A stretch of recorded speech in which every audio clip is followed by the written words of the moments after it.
No intro, straight to the race. We're flagged already. Second gear, third gear. I don't rarely get this quick in the beginning. Oh, I actually I'm in first. Holy moly. Got a good jump on that one. And I'm slowly going through. I didn't walk this course at all. Usually somewhat familiar with Highland Trail riders, but they did add in some sections that had me scratching my head. Really had to pay attention to those arrows. So, as Becker said, orange and black. That's the ones we want to stay on. So I did good. I did good. Oh gosh. Very nice day, good weather, nice racing, Father's Day. I mean, what else can you ask for? Besides, my family didn't want to come, so my mama came. My mom came and visited me. I know there is a faster guy in this class. Yep, that's him. I let him by. I didn't even want to try battling it out with him because I know he's faster than me. But this comes to bite me in the butt a tiny bit. So I'm just like, alright, let's just keep pace with him. And I'll be doing decent. And this is basically how you go from second place to, yep, third, fourth, fifth, sixth, seventh, eighth, ninth. You alright? 10th. Yeah. Good start. Not good enough.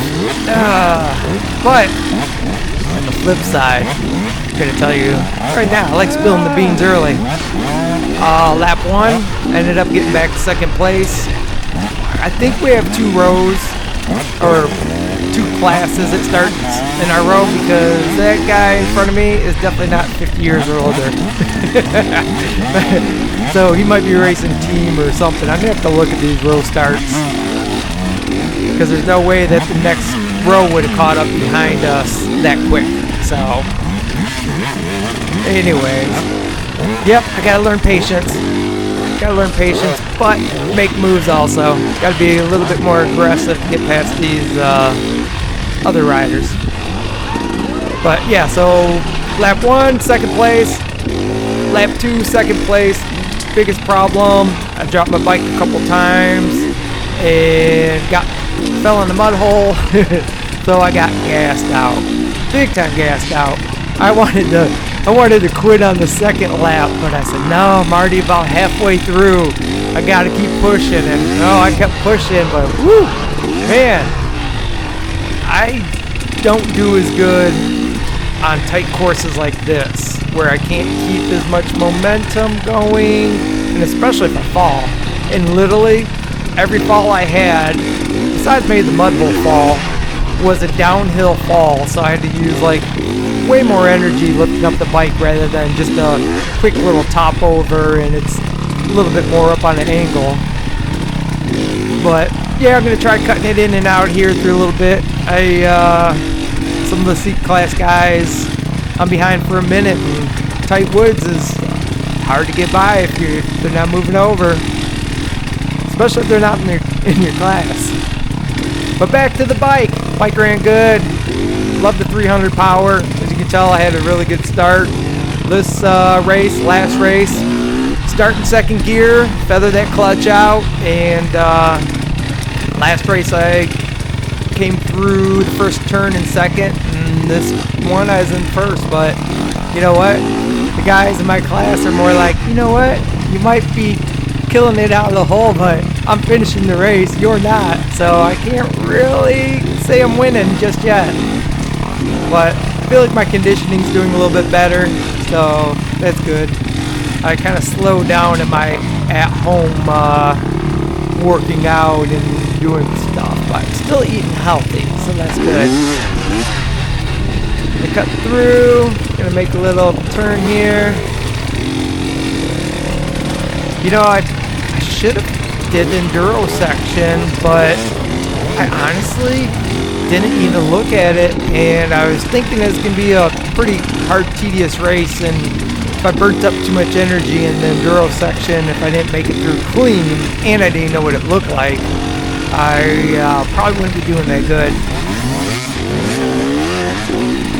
Mix of dirt here. We go from soft, swampy to sandy to medium pack, so a little bit of everything. I actually did a little bit better in the sand. Normally I struggle on it. My new thing is just to keep the gas pinned the best I can to keep from getting into that soft, swoopy stuff.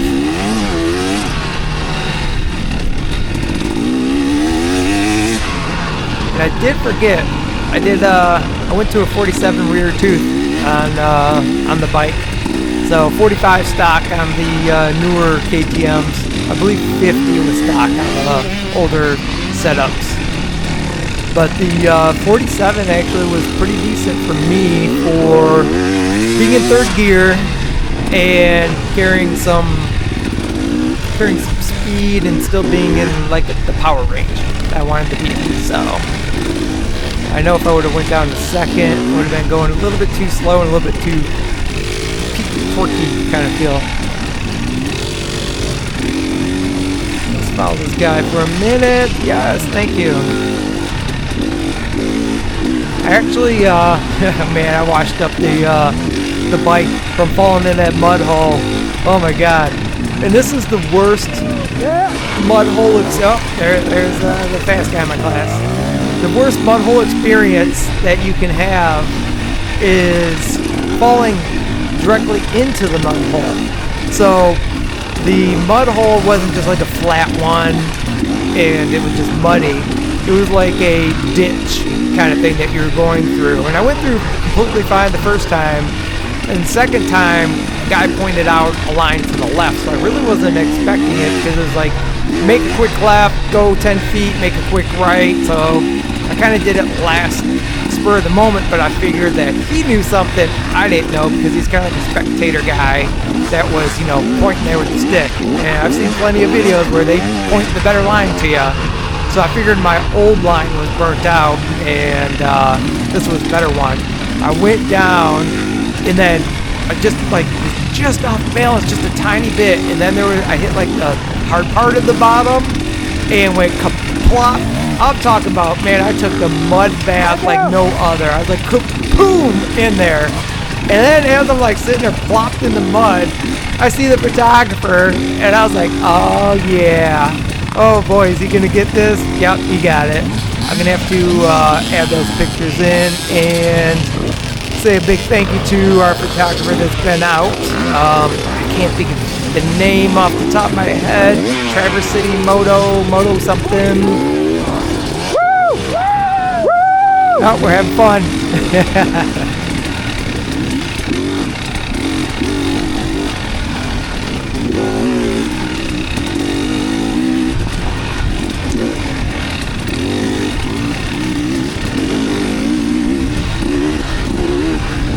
Second lap, the course was getting a little bit rougher, and I heard those third and fourth laps got even worse. One thing I really like about my class, and this is just, I don't know, if you're younger, you won't understand this. When I look back in my old class, our faster guys, I think maybe about 4 to 5 of them will get 4 laps in. My fastest guy got 3 laps in. That is way more my speed and energy level. That's why when I was racing with you 35, 36, 37, even 40, you guys got more energy than I got. Not that I'm in the best shape, but still.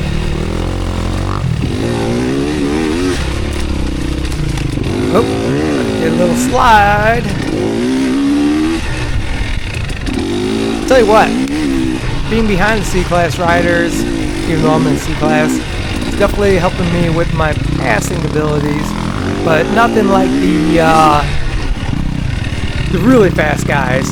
Man, they'll come through. I don't care if it's single track, 6 inches to spare, they are coming through, balls out. And I gotta hand it to them. That is definitely a skill that I'm not as adventurous with just yet. I like still having a little bit more room. But maybe at the end of the season, maybe you'll see some better moves from me. Need to be more, I don't want to say aggressive, but right here. On the gas, but I'm not on the gas. And that's probably half my problem, is if they hear you coming up quick and hard, you're moving over. If you're just kind of putzing up to them, then it's like you have to mentally think, hey, oh yeah, this guy did catch up to me, he's probably faster than me. Alright, enough about passing, enough about slow riders. Oh, the wave. I give the wave. And I'll wave whichever side I want to on. If I'm lifting my left hand, I'm waving you to come on my left. I'm waving my right hand for a second, come on my right. But I will position myself for you to move by also.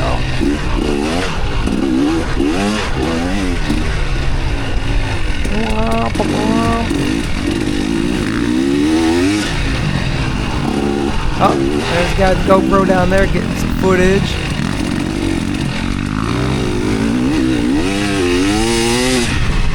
Battle Creek's the next race coming up.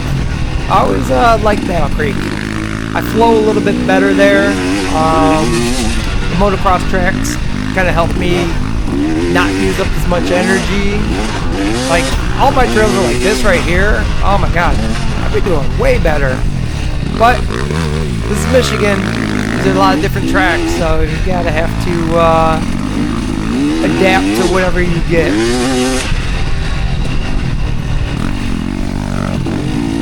You know, I don't even think I put in the mud hole fall. Oh my gosh, I'm gonna have to dig that out.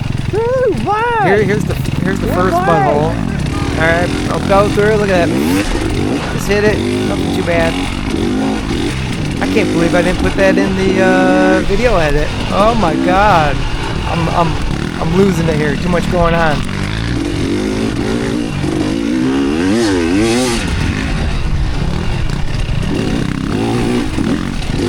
But anyways, I popped out the KTM 150. I'm gonna do a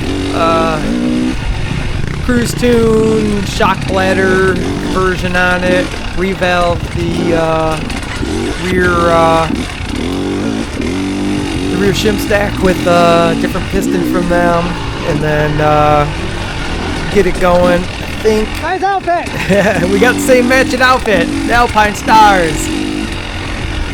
I'm gonna push the 150 out, get it going for a race. I'm gonna lower it 1 inch, and that's gonna be the bike that my son's gonna start learning again on. He's gonna jump from an old 110 to the 110 4-stroke to the 152 stroke. Yeah, I'm gonna race a little bit here and there.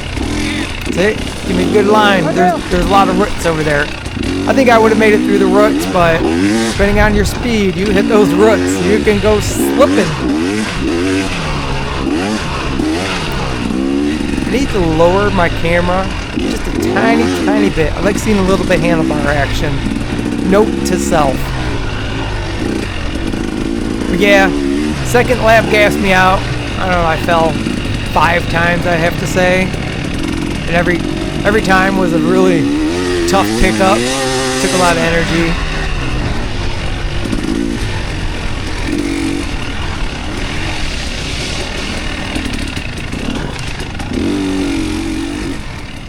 Yes, short video for you guys. Nothing too crazy. There's my second lap. 1, 2, 3, hey. Second place.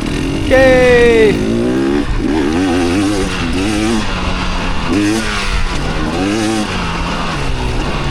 No, you know what? That's my first lap. Duh. Gotta keep track of these things. Here's where my fade out's going. There we go. My Garmin watch. Here's our little map and my heart rate. What's coming up next? Body temperature. I think it's body temperature because it wasn't 93 out. Hello there. And Hello in honor there. of Father's Day, here's me harassing my daughter, doing a Father's Day chore. What is your name? My name is Claudia. And I am Fritz and Millie. Life's too short to be boring, do boring things. Gotta enjoy life. Okay, let me go find that mudfall edit because that's good. And I'll put in the pictures of the photographer getting me way down in the mud. Oh, you had a brother. You just walked outside. Yeah, you know. Whew, thanks. Let's see if we can get it out. Oh, well, it's bottom right there.